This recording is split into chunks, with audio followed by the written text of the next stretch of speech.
Hi friends, welcome to village wonders. Guys, మనం ఇప్పుడు ఈ శాసవలచినమ్మ గారు తవ్వించిన పాలబావి దగ్గర ఉన్నాం. గాయస్, ఈ పాలబావి విశిష్టత చాలా ఉంది. మనం ఈ పాలబావి గురించి తెలుసుకోవాలంటే కనుక ఈ శాసవలచినమ్మ అనే ఆవిడ కర్ణాటక దేశం నుంచి ఇక్కడికి వచ్చి ఉంటుంది అనమాట. వచ్చేటప్పుడు తన భర్తకి నీళ్ళు అవసరం వచ్చి ఆమె ఒక్క రాత్రిలో ఈ పాలబావి తవ్విస్తున్నాం. ఈ పాలబావి గురించి మనం ముందుకు పోతూ తెలుసుకుందాం.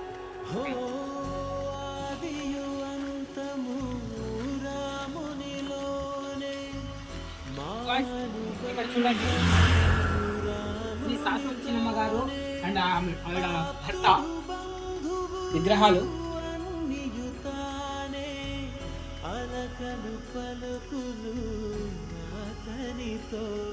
గైస్, అలాగే ఇక్కడ చూస్తే కదా పాలబావి, దీని యొక్క విశిష్టత ఇక్కడ మొత్తం రాసి ఉందన్నమాట.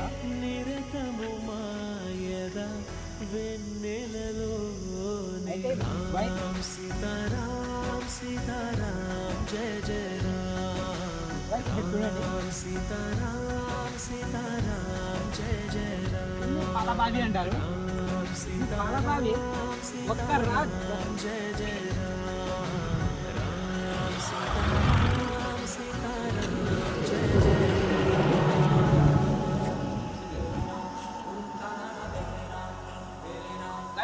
పాలబావి రాత్రిలో తవ్వించబడింది.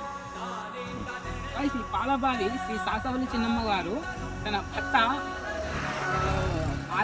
ఆరోగ్య పరిస్థితి బాగలేని పరిస్థితుల్లో ఆమె కన్నడ దేశం నుంచి ఇక్కడికి శ్రీ ఖాళీ లక్ష్మీనరసింహస్వామి టెంపుల్కి తీసుకొస్తుందన్నమాట. వచ్చేటప్పుడు ఒక రాత్రి ఇక్కడ స్టే చేయాల్సి వస్తుంది. అలా స్టే చేయాల్సి వచ్చిన రోజు ఆవిడకి దాహం వేస్తుంది. అప్పటికప్పుడు ఒక రాత్రిలో ఈ పాలబావిని తవ్విస్తుందంట. తవ్వించిన తర్వాత ఈ పాలబావి ఎంత లోతు ఉందంటే తవ్వించగా ఒక రాత్రి తెల్లారిపోతుందంట. తెల్లారిపోతే పాలబావి తవ్వించగా ఇక్కడ పాతాళ లోకంలో ఉన్నటువంటి మనుషుల యొక్క శబ్దాలు అండ్ కోడి కూస్తే ఆ కూత బావి తవ్వించే వాళ్ళకి వినిపించినాయంట. అంతేకాకుండా ఇంతకుముందు మనకి ఇప్పుడున్న మిక్సీలు కాకుండా ఇసర్రాయలు ఉండేటివి. ఆ ఇసర్రాయల సౌండ్ కూడా ఈ పాలబావి తవ్వే వాళ్ళకి వినిపించిందంట. అయితే ఇదే పాలబావి నుంచి కదిరి లక్ష్మీనరసింహస్వామి టెంపుల్లోకి ఒక సొరంగం ఉందని ఇక్కడ ప్రతీతి అన్నమాట. అయితే ఈ పాలబావి ఎప్పుడు ఏ కాలం వచ్చినా, ఎంత ఎండాకాలం వచ్చినా, ఎప్పుడు వర్షం పడినా పడకపోయినా ఎప్పుడుగా నిండుగా ఉండే బావి ఈ ఒక్క పాలబావి మాత్రం. ఇది రాయలసీమ ప్రాంతంలో ఎక్కడే కానీ నీళ్ళు ఎప్పుడూ ఉండవు. ఇక్కడ మాత్రం ప్రతి సంవత్సరం ప్రతి నెల వర్షం పడినా పడకపోయినా నీళ్ళు మాత్రం నిండుగా ఉంటాయి. అయితే ఇక్కడ నాణ్యాలు ఇంతకుముందు రావి నాణ్యాలు, తర్వాత ఇత్తడి నాణ్యాలు ఉండేవి అనమాట. ఆ నాణ్యాలు దీంట్లో వేసి కోరికలు కోరుకుంటే ఆ కోరికలు నెరవేరేటంట. బట్ ఇప్పుడు కూడా వేస్తూ ఉంటారు. కాయిన్స్, రూపాయి కాయిన్స్, 5 రూపాయి కాయిన్స్ వేస్తూ ఉంటారనమాట. వేసి వాళ్ళ కోరికల్ని తీర్చుకుంటూ ఉంటారు. అయితే గాయస్, మనం ఇది చూడొచ్చు. మనం ఇక్కడ చూడండి, దీని మీద ఉన్న రాళ్ళు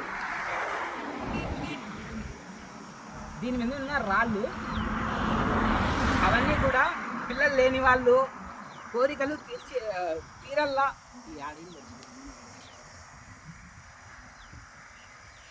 గాయస్, మనం పైన చూసిన రాళ్ళు పిల్లలు లేని వాళ్ళు, పెళ్ళిళ్ళు కాని వాళ్ళు ఇట్లా రాళ్ళు పేర్చడం వల్ల అది నిలబడితే పెళ్ళిళ్ళు అవుతాయి, పిల్లలు పుడతారు అనేసి ఒక నమ్మకం. అయితే కొంచెం దూరంలో ఒక మండపంలా ఉంటుంది ఫ్రెండ్స్. ఆడ ఇంకా కొంచెం ఎత్తులో ఉంటుంది.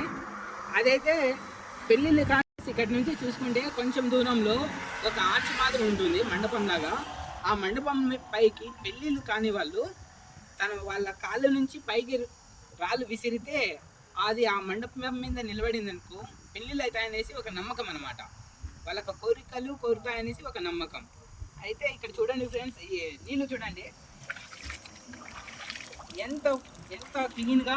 అసలు ఇన్ని అంటారేమో పాలబావి అనేసి, అసలు ఏమే కానీ మలినాలు లేవు. ఇక్కడ ఎప్పుడు పూజలు జరుగుతూనే ఉంటాయి. బావిని చూడండి, అసలు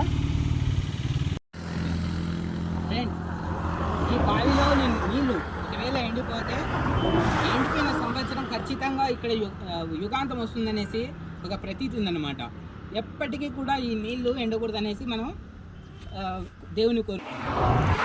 ఫ్రెండ్స్, ఇప్పుడు నేను చెప్పిన ఆర్చ్ ఇక్కడ నుంచి కొంచెం దూరంలో కనబడుతూ ఉంటుంది. అక్కడ చూపించండి. ఒకవేళ కనిపించకపోతే మనం కొంచెం దూరం వస్తాం, అడిపోయి ఆ ఆర్చ్ చూపిస్తాం.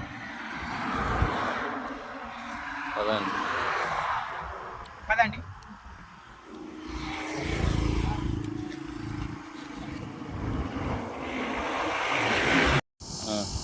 గాయ్స్, మనం చెప్పుకున్నాం కదా ఆర్చ్ గురించి. ఇదే ఆ ఆర్చ్ ఎంత ఎత్తులో ఉంది చూడండి ఒకసారి.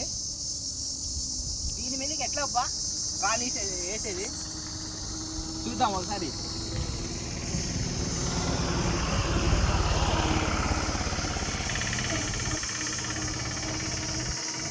ఒకవేళ విసిరితే పిల్లలు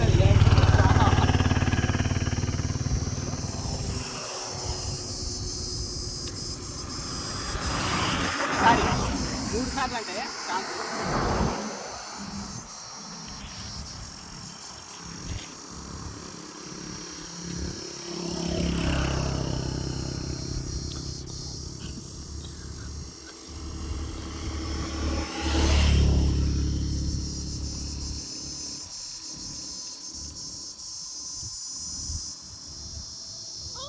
పడలేదు ఫ్రెండ్స్. సో ఇదైతే నమ్మకం. అది జరుగుతుందో జరగదో అయితే నాకైతే తెలియదు. పాతకాలంలో అయితే ఈ నమ్మకాలు ఉండేవి, బట్ ఇప్పుడు ఎవరు పట్టించుకోవట్లేదు కాబట్టి పెళ్ళిళ్ళు అయితే జరుగుతాయి. ఏ పడినా పడకపోయినా పెళ్ళిళ్ళు అయితే జరుగుతాయి. ఓకేనా? సో గాయ్స్, ఇది మన పాలబావి యొక్క విశిష్టత. ఓకే గాయ్స్, ఈ వీడియో మీకు నచ్చినట్లయితే please share, subscribe and like మీ మై ఛానల్. Okay, bye.